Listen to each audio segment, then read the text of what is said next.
नमस्कार, मैं हूं आपके साथ अभिषेक पुंडीर। लोकसभा चुनाव खत्म हो चुका है और एग्जिट पोल्स के जो नतीजे हैं वो भी आने लगे हैं और एग्जिट पोल्स में जो नतीजे आ रहे हैं वो विपक्ष के लिए हैरानी भरे हैं, विपक्ष को बेहद दर्द देने वाले हैं, क्योंकि एग्जिट पोल्स बता रहे हैं कि बीजेपी का जो गठबंधन है, एनडीए गठबंधन, वो 400 पार की तरफ बढ़ रहा है। कई जगह 370 से 380 और कई जगह 400 पार एग्जिट पोल्स में बीजेपी के गठबंधन एनडीए को दिखाया जा रहा है। वहीं इंडिया गठबंधन एक बार फिर से 100 से कम सीटों पर सिमटता हुआ नजर आ रहा है और इसमें कांग्रेस का जो सहयोग है वो कितना होगा वो देखने वाली बात होगी। आज एग्जिट पोल्स के इस महाकवरेज में हम बात करेंगे हरियाणा की। हरियाणा में 2019 में बीजेपी ने, हरियाणा एक ऐसा राज्य था जहां बीजेपी ने क्लीन स्वीप किया था। हरियाणा की 10 की 10 सीटें बीजेपी ने जीती थी 2019 में, लेकिन 2024 में जो हालात हैं बीजेपी के लिए वो हरियाणा में वैसे नहीं है जो जैसे 2019 में थे। 2024 के हालात बीजेपी के लिए बदले हुए हैं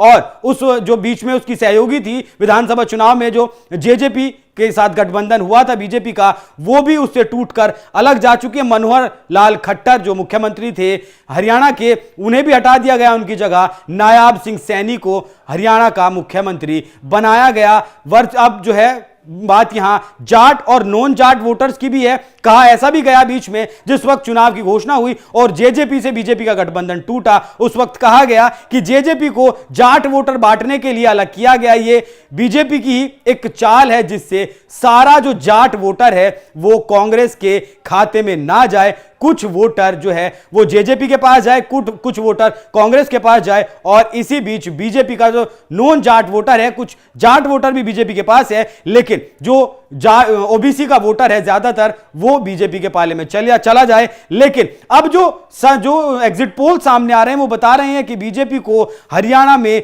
2 सीटों का नुकसान हो सकता है। मतलब जिस बीजेपी ने 2019 में 10 की 10 सीट जीतकर क्लीन स्वीप किया था, इस बार 2024 के चुनाव में बीजेपी 8 सीटों पर सिमट सकती है। कई एग्जिट पोल्स का ऐसा दावा है कि इस बार बात बराबरी की भी रह सकती है। बात बराबरी की मतलब 5 सीटें बीजेपी जीत सकती है और 5 सीटें कांग्रेस के खाते में जा सकती है। तो कई राज्य ऐसे हैं जहां कांग्रेस पार्टी बढ़त बनाती हुई दिख रही है। हरियाणा भी उनमें से एक राज्य है। इसका किसान आंदोलन का भी हरियाणा के चुनाव पर बहुत फर्क पड़ा। अभी हाल फिलहाल में कुछ महीने पहले किसान आंदोलन हुआ था, हरियाणा बॉर्डर पर जो है किसानों को रोक दिया गया था और किसान उस वजह से भी काफी नाराज हैं। लेकिन ये नाराजगी वोटों में कितनी तब्दील हुई है, वोट इस नाराजगी से कितने कटे हैं, वो देखने वाली बात होगी। वो नतीजे आएंगे 4 जून को। लेकिन हरियाणा इस वक्त एक ऐसा राज्य है जो बीजेपी को नुकसान पहुंचा रहा है। बीजेपी को ज्यादा से ज्यादा